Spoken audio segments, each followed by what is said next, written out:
హాల్‌లో ఇటు పల్లవి, చరణ్, చంటి, అక్షిత, భువన, సుమలత, ప్రసాదరావు అందరూ ఉంటారు.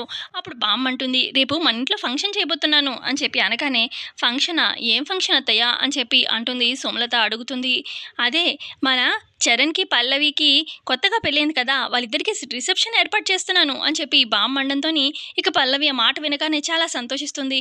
ఇక చరణ్ అయితే చాలా షాకింగ్‌గా ఏంటి అన్నట్టుగా చూస్తూ ఉంటాడు. ఇక అక్షిత, భువన, సుమలత అయితే కోపంగా చూస్తూ ఉంటారు. ఏంటిది చెప్పకుండా అది కూడా రిసెప్షన్ అంట వీళ్ళిద్దరికీ అన్నట్టుగా చూస్తూ ఉంటారనమాట. అన్నయ్యకి, వదినకి రిసెప్షన్ ఫంక్షనా? సూపర్ అని చెప్పి చంటి అంటూ ఉంటాడు. రేపు ఇల్లంతా కూడా డెకరేషన్ చేపిస్తాను అని చెప్పి అందరూ రేపు పొద్దున్నే లేచి రెడీ అవ్వండి. అందరిని పిలిపిస్తున్నాను అని చెప్పి బామ్మ చెప్తూ ఉంటుంది. ఇక బామ్మ వీళ్ళంతా నెక్స్ట్ డే ఉదయాన్నే పొద్దున్నే లేచి ఇల్లంతా కూడా ఫ్లవర్స్‌తోని అంతా డెకరేషన్ అదంతా జరుగుతూ ఉంటుంది. ఇక ఇటు హాల్‌లోనే బామ్మ, ప్రసాదరావు వీళ్ళందరూ ఉంటారనమాట.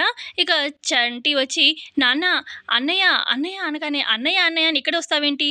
రూమ్‌లో ఉన్నాడేమో" అని చెప్పి అనగానే, "అదే అన్నయ్య రూమ్‌లో లేడు. అది చెప్పడానికే వచ్చాను" అని చెప్పి అంటాడు చంటి. "రూమ్‌లో లేకపోవడం ఏంటి?" అని చెప్పి ప్రసాదరావు, బామ్మ అంటూ ఉంటే, ఇక అక్కడికి సుమలత, అక్షిత, భువన వస్తారు. ఇక పల్లవి కూడా చాలా షాకింగ్‌గా చూస్తూ ఉంటుంది. "ఏ సుమా, చరణ్ ఏడి? రూమ్‌లో లేకపోవడం ఏంటి?" అని చెప్పి అంటాడు ప్రసాదరావు. "ఏమో నాకేం తెలుసు? వాడేమన్నా చిన్న పిల్లోడా? కట్టేసి ఒక దగ్గర కూర్చోబెట్టడానికి. ఏమో వాడికసలే ఈ పల్లవి ఇష్టం లేదు. పల్లవితో రిసెప్షన్ ఫంక్షన్ ఇష్టం లేక ఎక్కడికైనా వెళ్ళిపోయాడేమో" అని చెప్పి సుమలత అలా చెప్తూ ఉంటే, ఇక బామ్మ ఇటు చాలా కోపంగా చూస్తూ ఉంటుంది సుమలత వైపు. ఇక పల్లవి అదేంటి అన్నట్టుగా చూస్తూ ఉంటుంది.